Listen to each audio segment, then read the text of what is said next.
So Kiki Black here. It has been a while since I've spoken to you guys. A lot has happened. I am 14 weeks and 5 days, which means I am officially in my second trimester.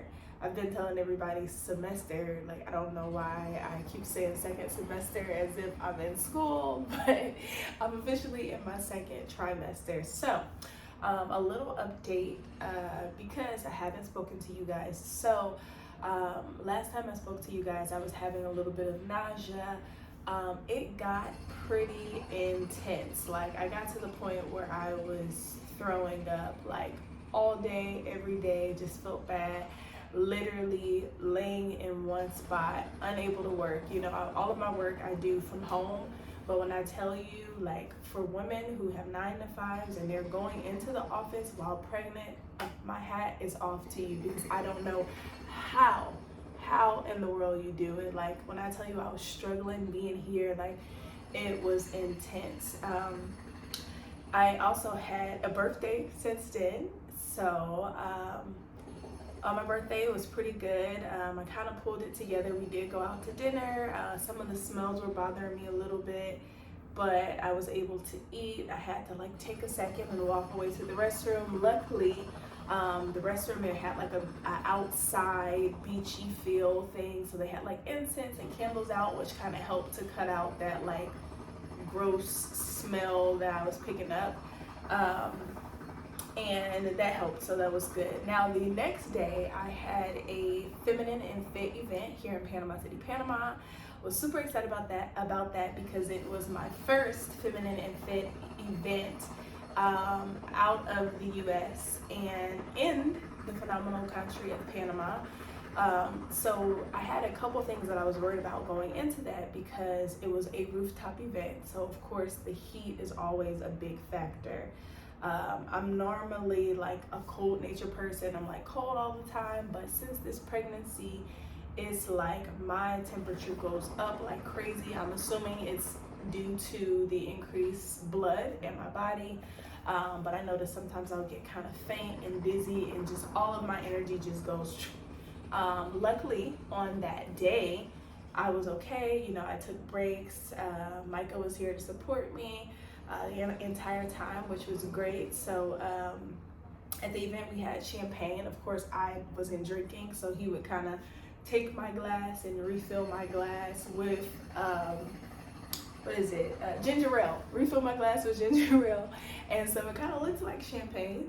So I was, you know, around mixing and mingling. After a while it cooled off, so I was fine.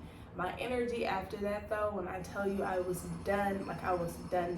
My energy was super low, but during the event, throughout the entire event, I was kind of able to maintain. I did find myself at around, let's say 7 o'clock being like, all right, like I'm kind of ready to wrap this thing up, but everybody was still enjoying themselves, still mixing, still mingling.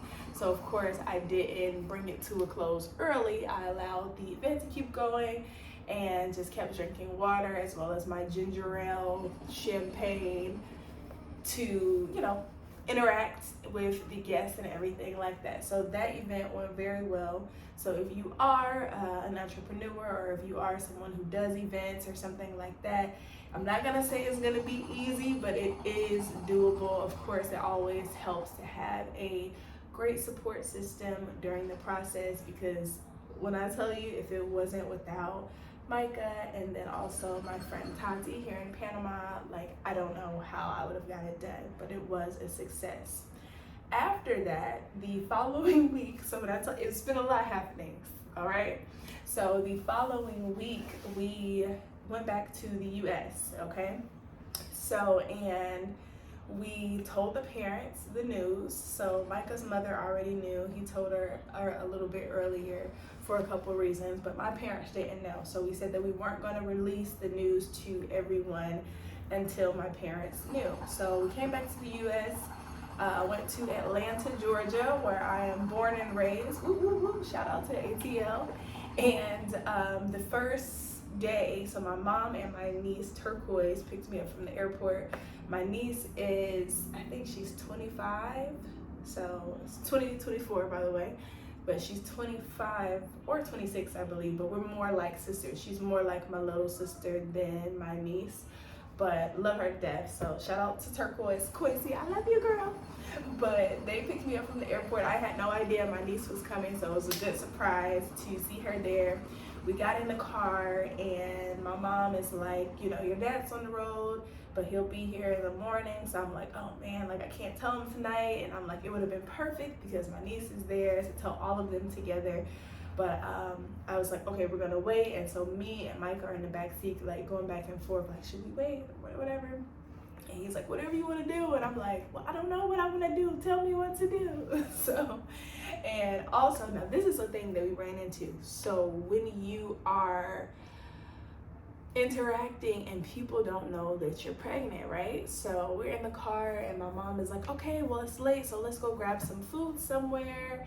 And my niece is like, oh, I know this awesome Philly spot, this Philly cheesesteak spot, like we should go. And I'm like, oh my gosh, I'm like looking at Micah like, because onions and garlic has been a thing, especially in the first trimester, that I cannot do. Now, normally, it's crazy because whenever I cook with garlic everything. Garlic and this, that, everything fresh garlic. And I'm a fan of onion as well, but during this process, even still now, I'm like, especially for the garlic, just the smell of it being cooked is just kind of like, not kind of, it makes me sick. Especially in the first trimester, it's like vomit, nausea, just smelling it. Now it kind of turns my stomach a little bit, but the vomiting isn't as intense. But as you know, Philly places, it's a bunch of onions and stuff there. So I'm like, I don't know, maybe it'll work. You know, like it seemed like it might have been getting better. So we end up going to this place and we get out the car. I'm starting to smell the place. I'm like, oh man. Luckily, when we go inside, it was a place that had multiple restaurants, and so I didn't have to be up on. It wasn't like it was just this restaurant in this confined space. I ended up ordering, but I just got no onions on everything. Food was great. It was fine, all right? And I was able to eat it, so that was a plus.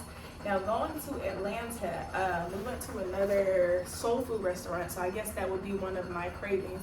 Normally, I don't do soul food because it's like, well, I don't buy soul food out because I'm like, I don't see the point in buying something that, like, you know, I'm gonna get at Thanksgiving or that, you know, I'm gonna be eating anyway or whatever. So, but for some reason during this process, like, oh, right now I want a jerk turkey wing, I want some cornbread dressing, I want some macaroni and cheese, I want some yams, and I want some collards. Like, that's what I want right now, and I could probably eat that every single day up until the day that I have this baby, honestly, right? So even then, I still had weird where my appetite wasn't exactly where it is right now. It's still a little off. It's getting better. I'm able to eat a little bit more, but sometimes it's like very specific. But I ate more than I did the entire pregnancy when I was in Atlanta. They did a little birthday celebration for me there, and we told the parents about the baby. So check out part 2. I'm gonna go into the story on how I told my parents that I was expecting, and check it out.